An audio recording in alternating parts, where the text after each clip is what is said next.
Ma olen kõige vanem Eesti kirjutav spordiajakirjanik. Aeg-ajalt toimetusse sisse astudes tervitan noori kolleege, tere noored malesõbrad. Mõtlesin, et siin kasutaks ka seda tervitust, aga ma vaatan, et see seltskond et ma olen üks nooremat hulgast kogu sellest hammast. Kui härra Ammas mulle helistas ja pakkus välja niisuguse teema, et miks spordiajakirjandus ei kirjuta malest, siis mul hakkas piinlik ja ma mõtlesin, et ma vähemalt oma hinge lunastan ära tulles siia tegi juttu vestama.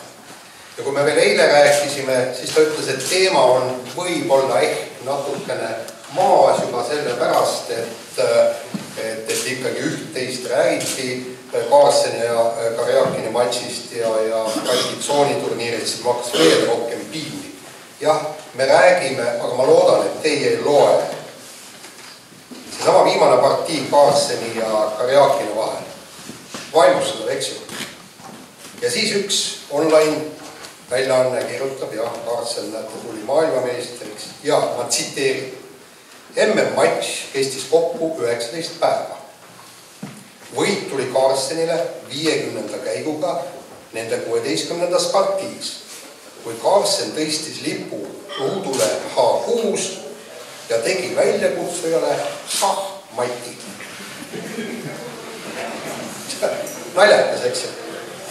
Üks suurim online väljaanne ja täpselt nii ta kirjutab.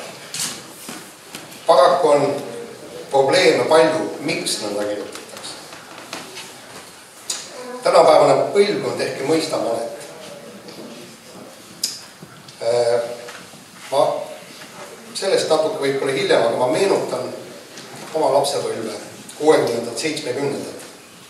Olin täitsa tavaline noor poiss, kes fännas Kalevit, mängis korvpalli ja maailmas ei olnud nagu teist spordiala peale korvpalli ja Tammiste oli tema jumal. Ja vaadake, mis meie ümber oli. Meie ümber oli Paul Keres, mis tänapäevase põlvkonna, enamus põlvkonna jaoks on persoon kunagiliselt rahatähelt, aga ei enamat. Meil oli Ivonein malekool, meil oli šahmatnoja obozreenia, mida me tõesti suure huviga ka vaatasime, sellepärast siis me saime aru, mida seal antud partiis või tehakse.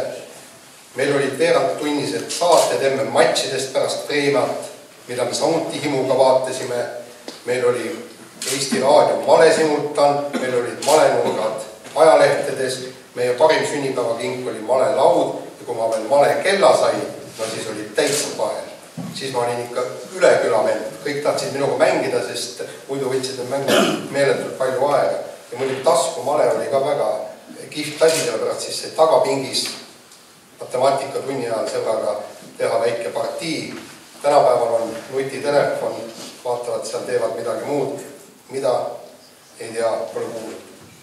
Me tegelikult elasime male sees. Me ei saanud mitte keegi malest mööda ega ümber. Meil oli klassi tšempionaadil oli 12 osalejat ja kellest 3 paremat said siis ülekoolilisele tšempionaadile. Ja me läksime tõesti mängima seda, et me tahame seda võita, me teadsime, mis asi on male.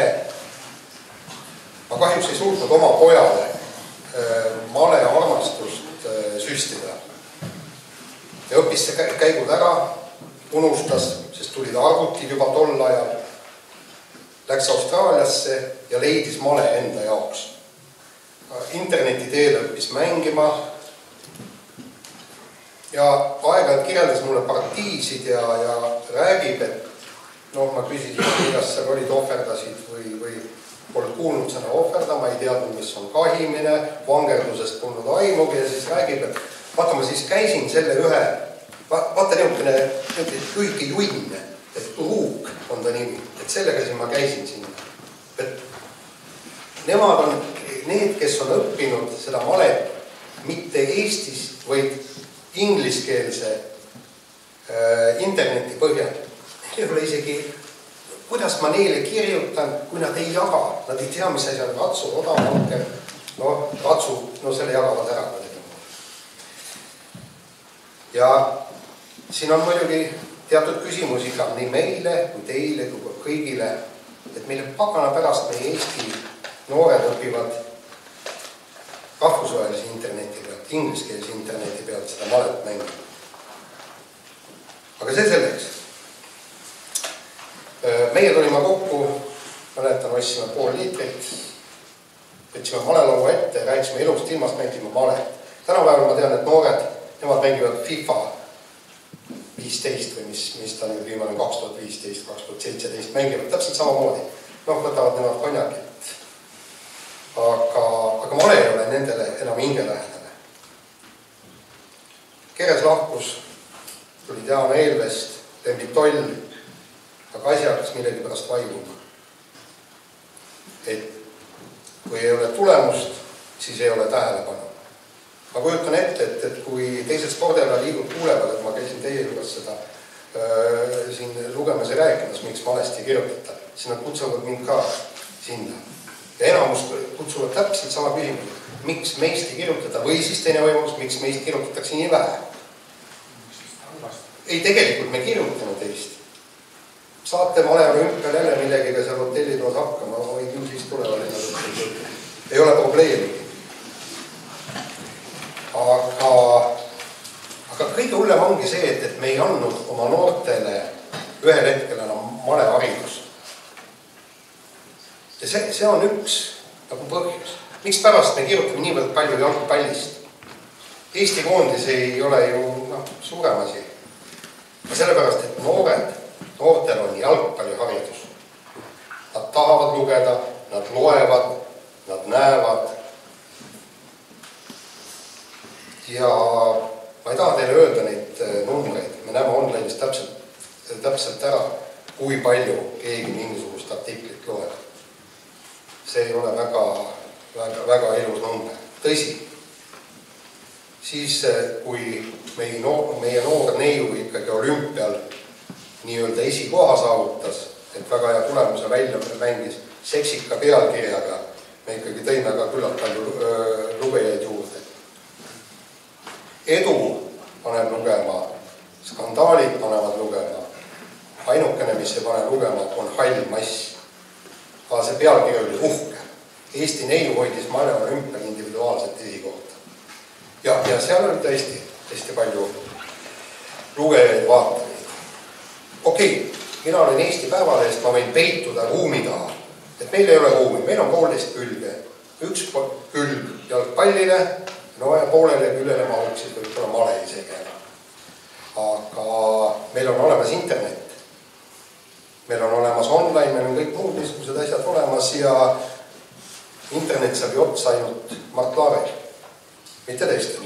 Ja samas on internet põhjatu ja meie parimatel lugudel on üle 100 000 lugeja. Vaadake kui äge, kui 100 000 inimest klikkaks peale ja loeks malest. Aga nüüd on küsimus, kellest me kirjutame, millest me kirjutame. Persoonilugusid neid ikka ilmub. Otomar Larvast, Kaido Külaotsast, Kaarsonist teeme midagi. Narvadest saab ka, võtame nad teist korda aasta pärast jälle kätte. Aga paraku sport on ikkagi võitlus. Ja kui me hakkame nüüd võistlust ja võitlust vaatama, siis tõesti jääb mulje, nagu meie maletajad mängiks kahel võistlusel. Üks on see Balti tsooniturniir, mis nüüd toimus, ja teine on maleolümpia. Rohkem nagu tegevust absoluutselt ei toimus. Ja siin on nüüd see probleem, et igal spordiajakirjanikul on umbes 20 ala hallata. Ja kõiges selles möllus ennast kursis hoida, mis toimub, kuidas toimub, miks toimub, on praktiliselt võimatu. Mõned alad näiteks on kahevõistlus ja purjetamine, kelle ma toon alati heaks näiteks, saadavad iga nädal meile esmaspäeval meili, kus on täpselt kirjas, kes sellel nädalal võistlevad, kus nad võistlevad, mis võistlus on ja panevad juurde ka lingi.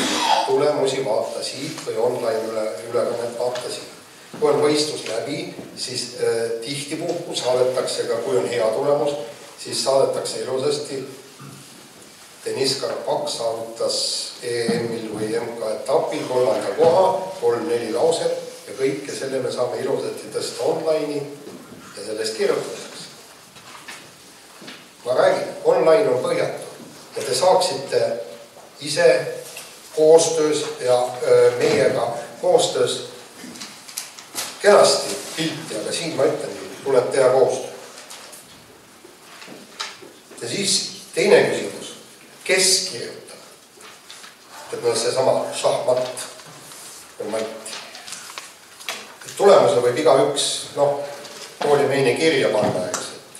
See võitis seda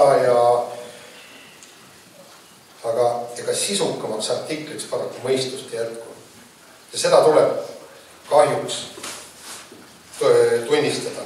Ja ka mulle endal on samasugune probleem. Ma mängin aeg-ajalt Yahoo's, koefitsienti saan aeg-ajalt 1600 peale, siis vahepeal oli 1700, aga siis käis Priit Leitov selja tagant kogu aeg hiilimas ja ütles käike, et tegi kiire Mati. Kuidas see näe, see on Mati pilt peale, 3 käiku olemas. Ja mis veel kõige hullem on see, et Eestis on 3-4 spordiajakirjanduses on 3-4 inimest, kellel on malega üldse mingisugune seos, kes mingilgi määral seda asja jagavad. Mina olen need 3-4. Vaata jalgpalli ja kahevõistlust, neid ma vaatan, sellest ma saan aru, eks. Tegelikult tihtipuhku ei saa, sellepärast penallid määratakse alati valele poolele ja kõik muu. Aga seal resultat on selge, kahevõistlus on ka väga hästi selge. Hüppas, sõitis, mäe peal kustus ära, lõpuks veeres finišisse 38. Aga ma ütlen ausalt, et see tipptasemel male ületab mu mõistuse. Me oleme rääkinud ka spordiajakirjanikega, just minu tasemel vendadega, Peep Pahviga, tema mängib ka mingil määral maaset. Et see mäng, mida mängitakse nüüd seal nii-öelda Karsenite ja külaotsade tasemel, see on hoopis mingisugune muu male, eks. Me lükkame etturi ette, odatooma sinna kaitseks, hakkame siit kuskil sussema. Järsku seal vaatad, tõesti ei jaga välja, mis seal tegelikult toimub. Okei, ma isegi huvi pärast vaatan üle nüüd näiteks need tsooniturniiride partiid, vaatan ka kõik üle, MM partiid vaatasin üle. Ja siis, kui ma vaatan, et ahaa, näed, saan aru, et siit on natuke paremus ja siis, kui lõpuks üks allana, mul läheb tükk aega, enne kui ma aru saan, et ahaa, et miks ta alla andis, mis sealt nüüd pidanuks järgida. Ja oi, kui ma tahaks neid partiisid vaadata nagu Sahmatna ja Barzreini kommentaaridega. Aga kes meil seda kommenteeriks? Kahjuks mina see ei ole. 1972 suvi olin pioneerilaagris Sangastes ja ootasin kannatamatult esmaspäeva, kui ema saatis mulle välja lõiked ühest ajalehest. Mäletate aastat, eks ju? Fischers Paski. Ja ajaleht ei olnud mitte spordileht, ajaleht oli Sirp ja Vasar. Ja seal olid fantastilised malekommentaarid, mida me lugesime räbalateks ja siis need räbalad paigutasime veel ka endale kuhugi kaustiku vahele, et neid mõni aasta hiljem uuesti lugeda. See oli vaimustav, mida kirjutati. Ma pange tähele, see ei olnud spordileht, need ei olnud spordikülje ja see ei olnud spordiajakirjani. Meie ei ole seda võimelised.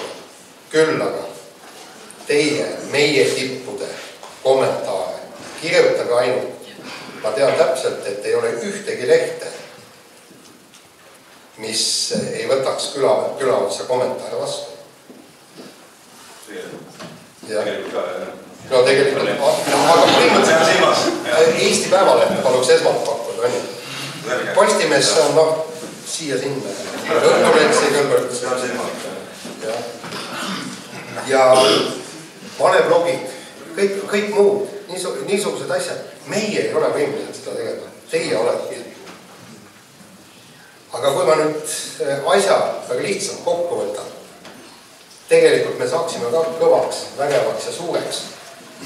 Vaadake, mis toimub Norras praegu Magnus Carlseni ajal. See on vaimustav. Nende kollane ajal, et Verdens Kang mida nad kõike teevad. Stuudiod, partiide ülekanded, partiide kommentaarid, artiklid ees, teine, kolmas, neljas.